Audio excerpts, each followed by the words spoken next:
it's a sad day for Star Wars fans. Yup.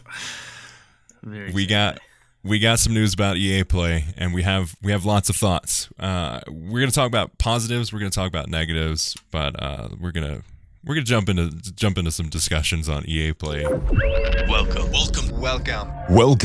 to Uplink. EA Star Wars announced a week before EA Play that there will be no Star Wars showing at EA Play. And before we get into the kind of like the wider scope and our thoughts on this, I just want to highlight a positive of this is they're actually communicating the fact. Previously, I'd say before a lot of the controversy, what they would have done was just say nothing and not even announce anything. So it's good that they're communicating. I'm mad that it was a week before versus like SWTOR announced it like 2.5 weeks before EA Play that there wasn't going to be anything. And I love that. I'm kind of exactly the same. It's like mixed feelings of, like you said, SWTOR and BioWare and like everything BioWare. They pretty much said 3 weeks ago that there's going to be nothing there. And even though that's disappointing, a month out that there's nothing coming. Whereas they didn't say that about Star Wars when they said it for BioWare. So we were all kind of like, oh, I wonder if that means like, they haven't said it for Star Wars. So I wonder if that means there's going to be something. And then it just leads to like a week out. They're like, oh, also, by the way, sorry, we forgot to mention that there won't be Star Wars. Mm-hmm. We too will not have Star Wars. Yeah. So, yeah, it's super frustrating, man. But like you said, I don't want to be, because there's going to be a lot of negativity in this podcast, to be honest. But I don't want to be fully negative. It is positive that they at least said something. I would be pretty mad if I'll be watching EA Play anyway for the Battlefield stuff, but I'd be pretty mad if I sat there as a Star Wars fan and watched the whole thing and then there was nothing. That would be like so depressing. So it could be worse. I'll say that. Yeah. It's good that they did say something at the end of the day, but yeah, it's still doesn't take away the pain. That's for sure. Yeah, definitely. And like you said, the fact that they went ahead. Like EA Star Wars went that time, like SWTOR announced, say we won't have anything for Star Wars for EA Play. We're working on a lot of stuff, and the 10th anniversary is coming down. We've got some big plans for that. Also, here's some details.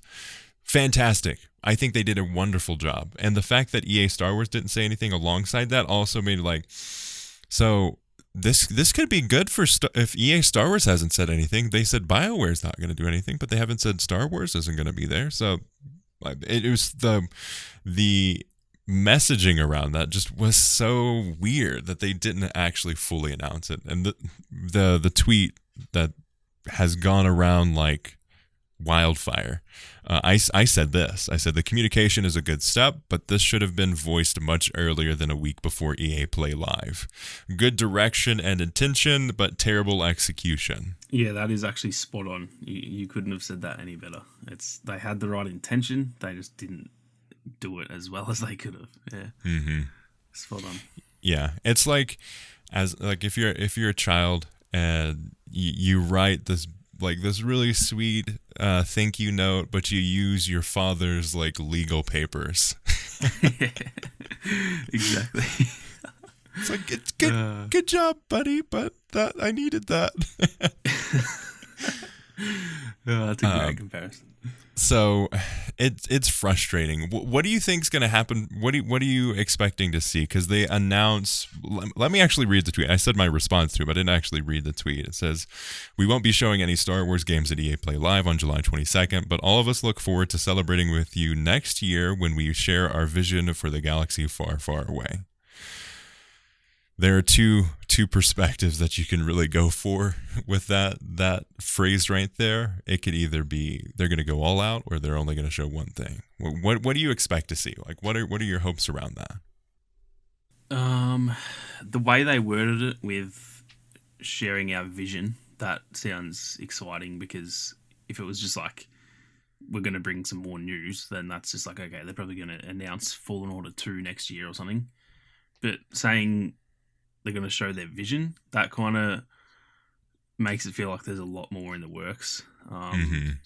In saying that, it is getting harder and harder at this point to trust EA with the Star Wars license. I've loved what they have given us, but it's hard to trust them in terms of like how much we're going to get and the communication behind it and stuff. So I'm honestly like, I have zero hopes. I'm just going to wait and see what happens. I'm not trying to bank on it.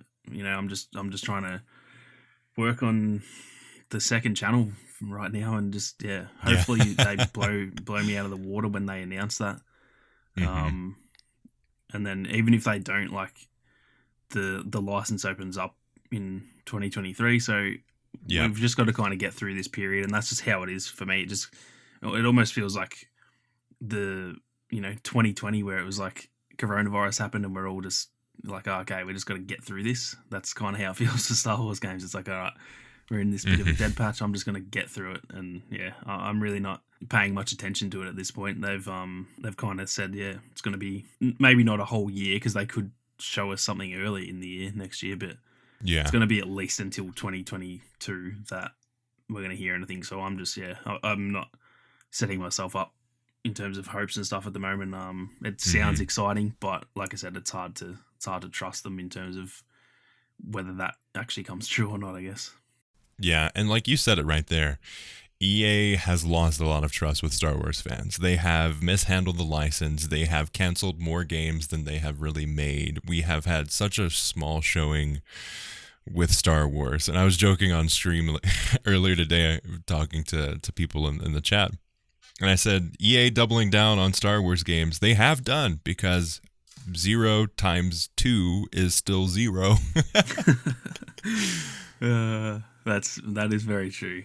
It's hard the whole doubling down thing, like, I think that was another thing that like you said earlier, they had the right intentions. They want to let us know that they're doing stuff, but like, if you're going to say that you're doubling down on something, then when they announce their vision, they better come hard, because if they just show 1 or 2 games, that's not doubling down, in my opinion. You need to go all out if you're going to say that. Yeah, if it's literally just Jedi Fallen Order 2, which is my expectations for it, like, dead stop. Like, I think the only thing that they're going to be there that I can expect to see would be Jedi Fallen Order 2. Just because of how big of a game that was, how, like, we know it's going to happen. Everything has been said except for the official Jedi Fallen Order 2 is happening, which I would have at least expected that at EA Play. I mean, the way they announced Jedi Fallen Order in the first place was talking to to Vince Zambella in the audience. Exactly, and that's the part that kind of disappoints me, is that, like, that's all we need. We just say that at EA Play. That's all you need to say. Just say anything to, like, show the fans that you are still, like, this does still exist. Like, because at the moment, I know that they did communicate, so it's not the end of the world, but that's all. I literally could have just heard, they could have had Vince Zampella standing in the crowd, and they could have just passed him a microphone, and he could have just said Jedi Fallen Order 2 and handed back the mic, and I would have been like, that's awesome. But maybe because of COVID, they're worried to announce things, but it seems like Fallen Order 2 is a 100% guarantee to happen, so I don't see why they're not going to like announce it. I don't know, confuses me. So my let's put our tinfoil hats on here.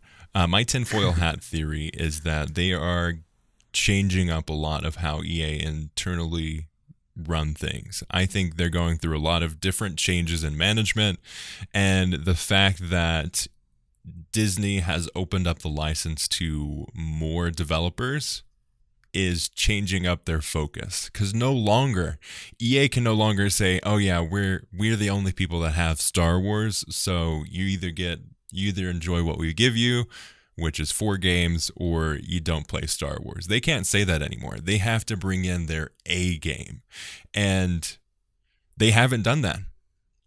Now, the games that they have offered have been incredible experiences. I have loved all of them. Battlefront 2015, Battlefront 2, Jedi Fallen Order, and Squadrons. All incredible entries into the Star Wars franchise. But we also got a lot of cancellations in between those. A whole studio that was going to be working on a Star Wars game got completely, they went out of business.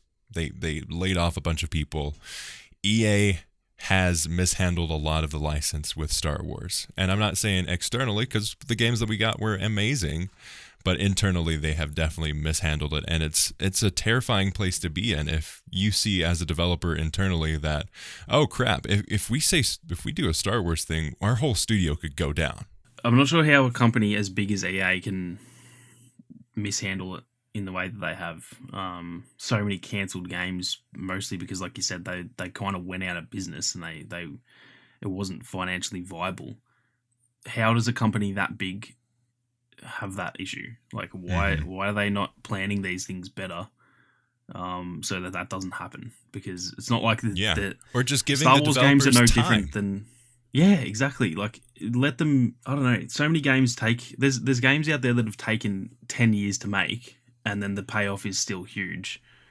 But it seemed like with a lot of the ones that were cancelled, it was like, this isn't coming out anytime soon. Let's just cancel it because it's not going to make us immediate money. Yeah, but you got to stick with it. If you've already put money into it, they've lost that money anyway. They're not getting that back. So why not stick with it and see your return, and then also don't piss off your fans who are very loyal to the franchise. So it's always confused me about that. But yeah, I think it was Bespin Bulletin. I was talking to him, and he said exactly that. How EA manages Star Wars or games is they have a set time that they want a game to be released, and if a game that you're working on doesn't meet those deadlines, then it's not going to get released. Period. Which it's reversed. You should say, hey, we've got a game that we want to release. When it releases, that's when it comes out. Versus you have to deliver or your game gets canceled. Like that, it's a good thing and a bad thing on EA, because you can have wasted resources on a subpar game, but you can also if you don't give the game a chance to even get past those, it's never going to be amazing. It's always going to be subpar if it never gets to that point where they can actually get through the process. And then they should look at Battlefront as a perfect example. Like in terms of, and maybe because the higher ups won't see it because they didn't make as much money as it should have, because despite the play base, there was no real monetization. But if they just looked at the actual numbers, they would surely see how well that game actually did, and they should realize, okay, this game was borderline a bust when it launched. It was one of the most dramatic launches that I think I've ever seen. Yeah. And it turned around to be, I would argue most people are all saying, like, this is probably the best Star Wars game that's ever been made. It's so loved at this point because they stuck with it. And why they don't see that for all these games that they cancel. Maybe because, a lot of those cancellations were before Battlefront, so I guess that's fair enough. But surely now they see, okay, things can start rough, and if we stick with it and put the money into it, it can be turned around. So, yeah, maybe Battlefront 2 walked so that the future games can run. Maybe that turns out to be a good thing where... Maybe, but then you look at Squadrons, with just like it had so much potential, had so much opportunity there, and it came out post Battlefront 2. It came out 3 years after Battlefront 2 launched, and it still suffered with the large shadow of the loot boxes. Like if that, like both games, if they both had ways that they could earn money and facilitated continual updates and growth of that, Squadrons would be such a vibrant part of the Star Wars gaming community. And you can't just say, oh, it's such a niche, such a niche game. They barely even, Eckhart's did a wonderful thread on this. They barely even marketed it. Like he was saying, you could talk to people and they're like, what? There's a Star Wars game that came out? And I've had this huge Star Wars fans that I talked to, gamers. They're like, wait, there was a Star Wars game that came out? What? Exactly. Yeah. It's crazy. I think for us, because we look at everything Star Wars with such prying eyes, that to us it seemed like they marketed it well. But when you actually step back and look at it, they really didn't. There was like the initial trailer, and then there was that like CG, like little short film type of thing. And then that was pretty much it. There wasn't even multiple trailers, was there? There might have been 2 trailers. I think there was only... Yeah, 2. There was one Yeah. that was the reveal, which is the cinematic, and then they had, I think, the gameplay one. Oh, But that's right. like, Yeah, the EA Play they had. Yeah. I went to like Chili's restaurant here in the US. I saw a Battlefront trailer when it was coming out. Have I been to Chili's and saw a Squadrons trailer? No, I did not. Yeah. Yeah. So it's not reaching the audiences that it could have or should have reached. But like on the topic of Battlefront, even like they took out all ways for you to support that game monetarily. Could you imagine if they had skins that you could purchase when those 19 million players on PC joined? How much, like, let's just say 10% of those 19 million people on PC bought a $1 skin. That's a lot of money. That would earn back all of that process of having it free. Mm. Yeah, it is just crazy to think about how it really, when you look at the other games out there, like like the Warzone and stuff like that, those type of games, it's crazy how much money they make, especially considering they're free. And then when you look at the player base of Battlefront 2, even to this day, there is still a lot of people playing that game. And if they, the fact that it's been about a year and a half since we've had a single update, and there's still that many people playing. Imagine if there was still content updates, and we were getting new skins, and we could, buy a new skin for Luke and stuff like that. It would just be, they would be raking in money. But the way that they set it up, and I guess that's partly their fault for the way they set it up at launch. Obviously, it wasn't built for that type of monetization. So and they've said as much too, that it was hard to implement certain things like the star cards, the whole star card system. They couldn't really update. They couldn't add new star cards. They had to go back and adjust the ones implemented into the game already because they didn't set it up for that growth. So yeah, I think that's really the main issue with the game. Is I think it was never built with the intent of being able to change it around if they need to. They had their vision and they stuck to it, and they needed to set it up to be a bit more open, I guess, so that they could like, I remember what was the other thing they said? They couldn't fit they could only fit a certain amount of game modes in at once or something and stuff like that. And it's like, how are these, you're a AAA dev company, how can you not set these things up so that you can do more stuff like that? So yeah, it's frustrating, but it is how it is, I guess. Yeah, it's just a change. People are expecting the games to be more interactive and more organically growing. Like, you can't really release a game now. I mean, they tried to with Battlefront, and they tried to stick to their guns, but they found out that you can't have a 2010 or 2012 experience in multiplayer shooters now in this current day and age. Yeah, things have changed just so much, and I think in a way which is weird because like Battlefield has done fairly well, so you'd think that it's the same company. I know there's a lot of different devs and stuff, but they surely communicate with each other and give each other tips and stuff like that. You'd surely know how Battlefield has gone and try and implement those same sort of things. So it is weird that they went down that path, but yeah, like I said, it's almost frustrating to go back and think about because it's like, yeah, it just brings a lot of pain from the days when it was doing really well, and then they obviously mishandled it, and it just ended up not going the way that we wanted.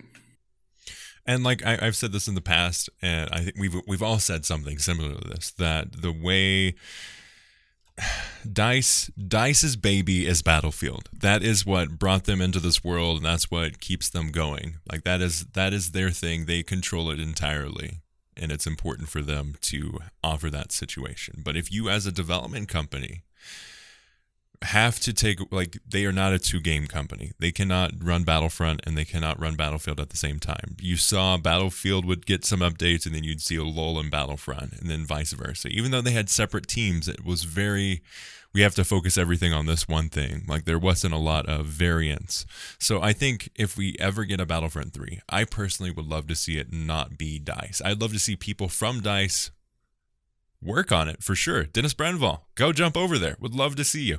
But I would love to see it be its own development team. Like, don't have a development team with a long and storied franchise already under their belt. Don't have them manage something and also expect them to continue innovating with their mainline franchise, but also offering a completely different situation with the other game. Just put their own team on there. Make another development team. Just say, hey guys. I mean, I think Call of Duty did this with Warzone. They actually have a studio specifically dedicated to Warzone support now. Yeah, I think that's the way that it would need to be. The only other alternative is something like what Battlefield is doing with, they've got like 5 teams working on it. That's really the only other way I could see that working. But Battlefront 2 had 3. Yeah, that's the thing. It had, Motive, Criterion, and DICE, they were all working on it. So it's like, guys, what were you doing? Yeah, it's I think, like you said, I think that they would need to. I mean, almost the same. I know they've said that Ripple Effect. They've got like their own thing that they're going to be working on after Battlefield. So obviously you couldn't use them, but the same type of thing as that. You can have. I know there are other studios. There's like, I think EA Gothenburg that are working on Battlefield. Like, take those smaller companies, which are still within the team, and like, turn those into a new, like, sort of, I don't know, like subdivide up all of your different little assets and make different teams to do stuff rather than just having DICE do both of them. Because like you said, I just don't know if they can, unless they just went on an absolute hiring spree and just got like just doubled the size of the team, which then the other issue is that is like a lot of those people would be a lot, younger developers and stuff, and that's where a lot of issues. Apparently that was a lot of the struggle that happened with Battlefront 2 was that it was a young dev team, and apparently it just doesn't really work. You need a lot of people who have been around for a long time, so you almost can't do that. You can't really just hire double the company because they're going to be inexperienced, and it just doesn't work anyway. So, and the whole industry is super volatile about that too. Like, you get hired for Battlefront 2, and then 6 months later, after your contract ends, you're no longer there. So they'll swell up when they have to develop, and then they get laid off, and then you're back to a smaller scale team. Yeah. Which is sadly the state of gaming. I think it needs to be like, it needs to be. I think that's the thing that I like the most about games being, longer live service games, is because you can just kind of give those dev teams a bit more job security and just say, you guys are going to be working on Battlefront 3 for 5 years, and that's, you launch the game and then you can stick with it. We're not going to throw you around to another game. Yeah. And sort of, some people are going to have to move countries and stuff if they're, got to get a new job and stuff like that. But doing it that way surely would be, I guess, beneficial to the actual developers themselves, as well as surely the company. If you stick with a game for 5 years, we've seen it with Rainbow Six Siege, and like, there's so many games that have been around for so long. I think the whole notion of having to release a game every year and stuff like that is just slowly dying out, which is a good thing. I think the live service type of game is hopefully what's going to be the new thing in the future. And that would be a way to kind of get around that, is hiring a lot of people, but then not having to, like you said, where it sort of swells up when they're making the game, and then they have to sort of fire a lot of those people afterwards. Well, you can kind of keep them there and work on the game for a long time, and it just keeps, I feel like it keeps everyone happy. The players get constant updates. The developers don't have to, like, they can kind of settle down, and that's their job for the next 5 to 10 years. They don't have to just do it for 6 months to a year and then leave. Yeah. And then the actual company in DICE and EA, they're going to, if they stick with those games, they're going to make more money too. So it just feels like that would be a win for everyone, really. Yeah, and you're building out your seasoned developers too. You won't have the younger developer situation. Yeah. I agree 100% with the Rainbow Six Siege thing too. Like, that's what I'm super excited about with the Ubisoft games, and that Ubisoft is getting a license. I would also like to preface this. Ubisoft right now is a dumpster fire of a company. There are a lot of great people there, but the management is having a lot of issues. So political stuff aside, they do really well with supporting games throughout the life cycle. They try different things, and they listen to fans very well.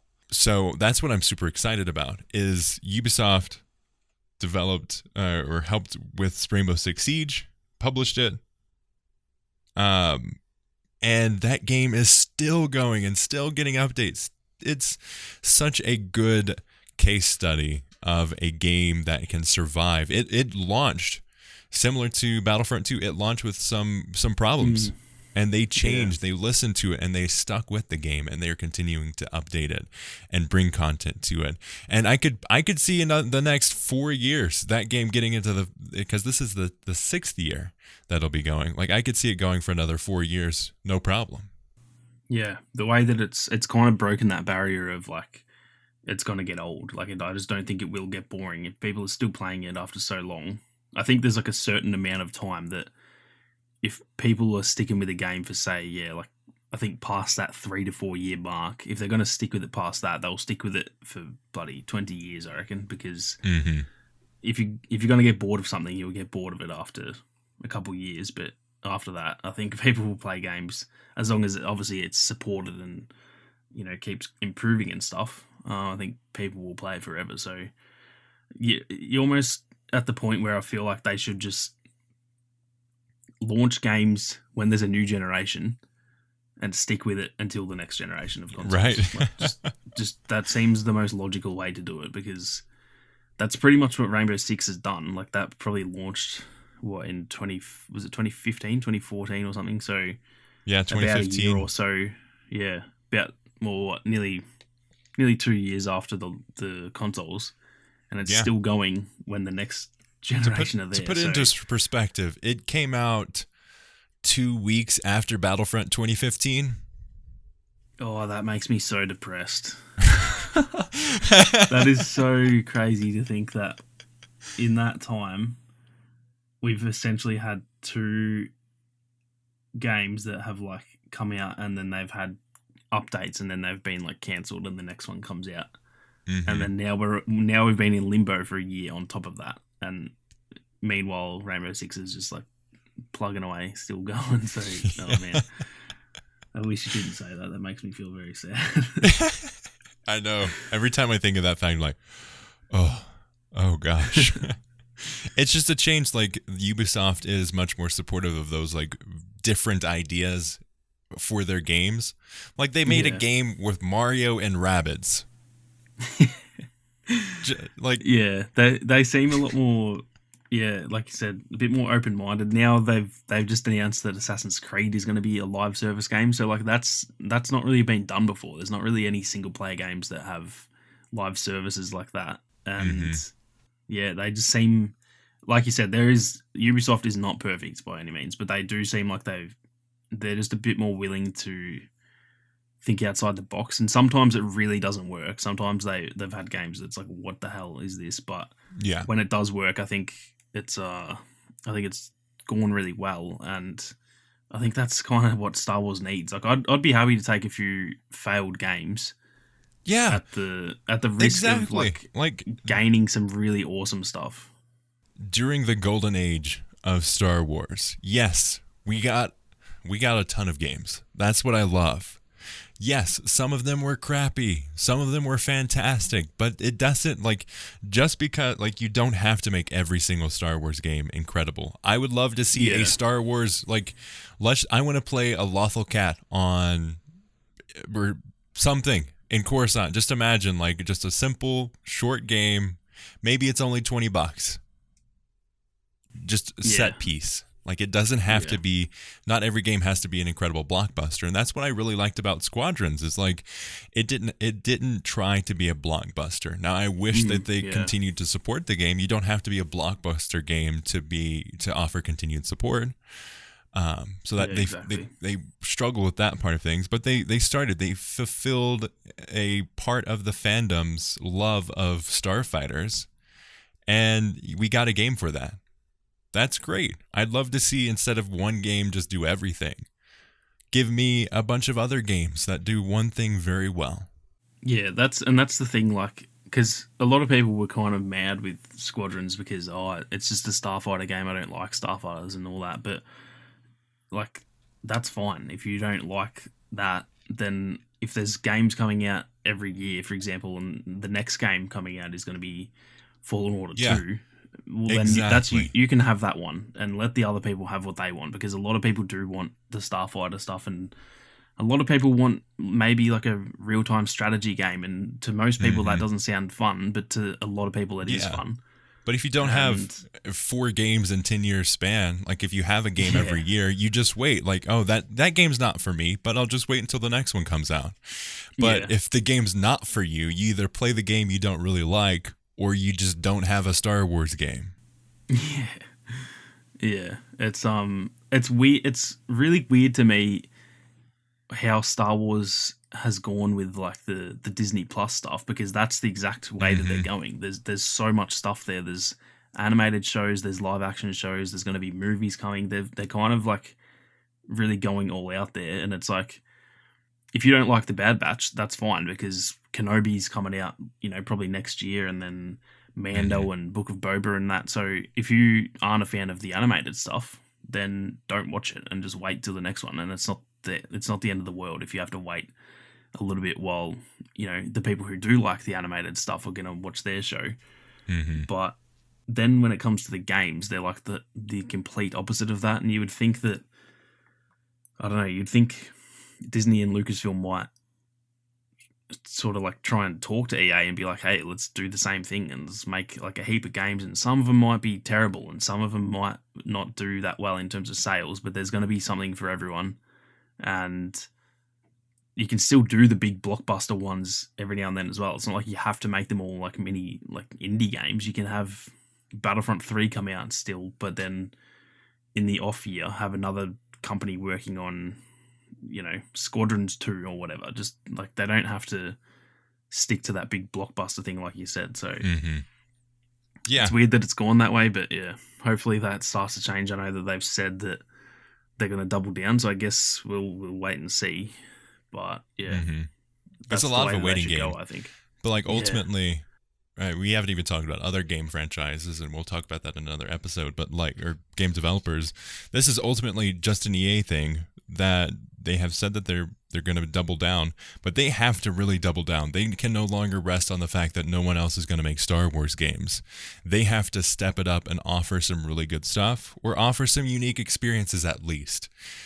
Maybe instead of just focusing on the big blockbuster things, you focus on more quality, smaller scale stuff, where you leave that to other developers. Like, you're going to have a lot of competition, EA. And if you don't start stepping it up, you're not going to be considered for Star Wars games. People are going to expect the same thing from you each time you make a Star Wars game. Oh, it's Battlefront.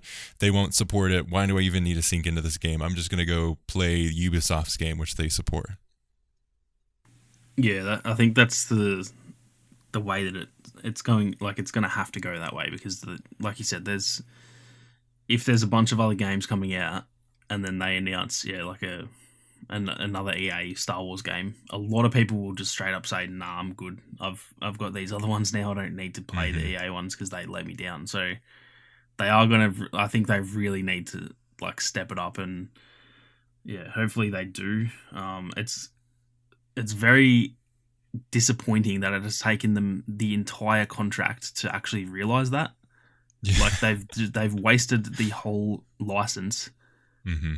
to just make a couple games. And like I said, I really love the game, so I'm not going to say they've wasted the contract. Yeah. That's probably not the best choice of words, but they've had like an exclusive license for nearly 10 years now, and then at the end they're like, other people are going to be able to make games. Okay, now Hmm. we need to double down. And it's like, why didn't you do that from the start and set it up to where you are the pinnacle of Star Wars gaming? And then when Ubisoft makes a game, people are going to be like, I don't care about that. I want to play Battlefront 3. Like, they've kind of just dug a hole for themselves, and it's so disappointing that it took an entire decade for them to actually like wake up and be like, oh, everyone else is going to be able to make games now. So, I mean, but at the end of the day, that's their own fault, and they'll suffer the consequences of that. If they make less sales, then yeah, that hurts them. It doesn't hurt us. We're going to get games either way. So I guess it's on them more than anyone else. Yeah, I mean, Eckhart's last night went on a great thread. Obviously, anytime he says anything, though, like, people love to hop on him and like talk smack. But like, he says this, including Squadrons, a AA game, there will have only been 4 major Star Wars games released during my 20s. There were at least a dozen in the preceding 10 years. I know this has been talked about, but how does this happen, especially during a new trilogy? That's like the crazy part, man. Yeah. It's like Star Wars is blown, like, it is. I know it's always been big, but I would say right now is the best time to be a Star Wars fan. There's so much going on, and the fact that the gaming hasn't like been lifted up with that is just crazy. Yeah, we've gotten 3 new mainline Star Wars movies. We've gotten a ton of spin-offs. We've gotten 2 TV shows so far, one with 2 seasons, one expansion of... Actually 2 if you count the final season of the Clone Wars, The Bad Batch, Book of Boba Fett, a 3rd season of The Mandalorian. And you can also look at Disney with another managed thing that they've got there, where maybe it's a Disney problem, because struggling with video game implementations while the movies and shows are doing great. You look at Marvel. Marvel has very little offerings from the video game front, but the movies and the TV shows are just doing incredible jobs. That's a really good point. It could also, really be like, we give EA a lot of slack, but a lot of it could be Disney. We know that, like, during the Battlefront 2 days, there was a lot of...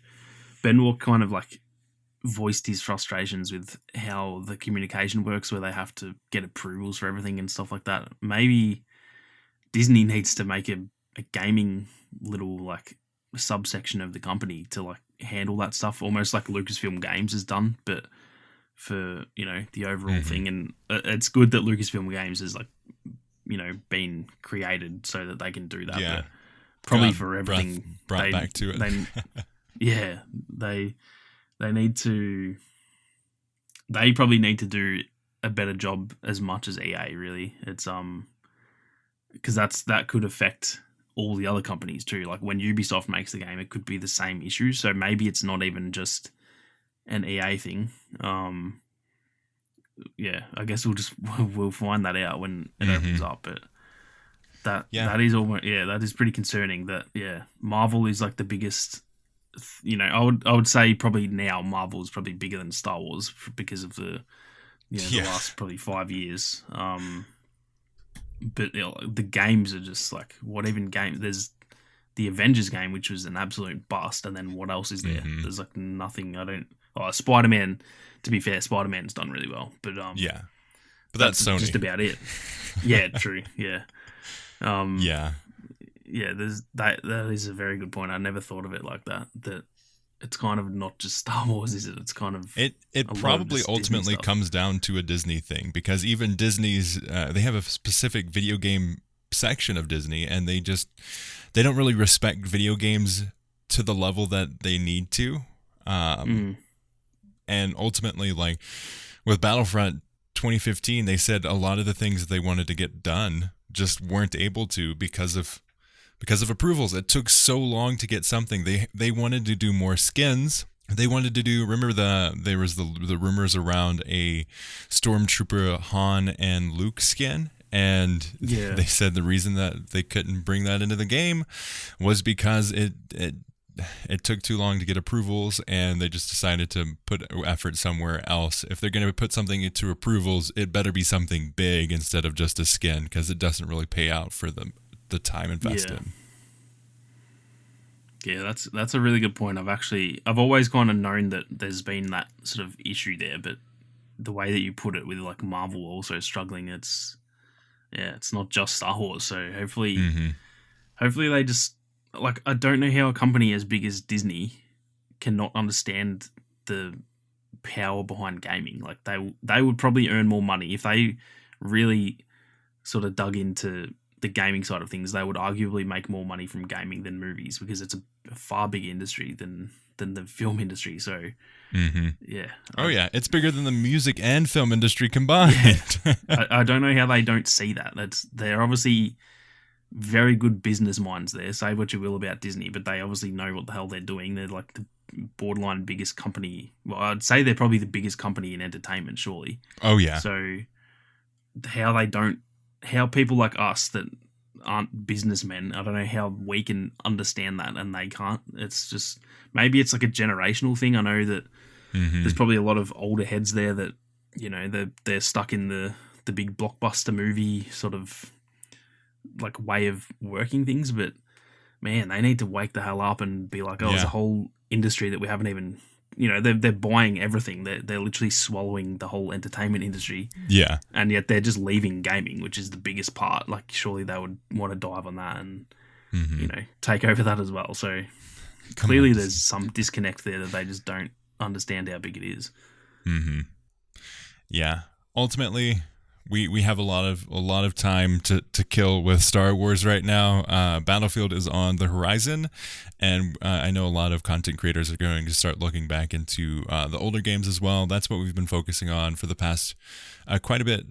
For the past month or two, we've been looking at some of the older entries into the Star Wars game franchise. So stay tuned for that.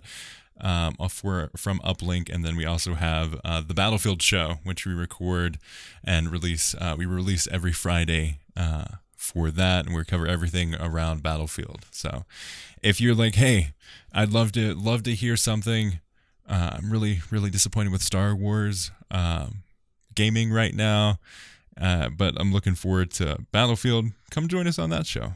It's a fun time. And with that, thank you all so much for listening. Links to Sammy stuff in the description. And we'll catch you next time on Uplink.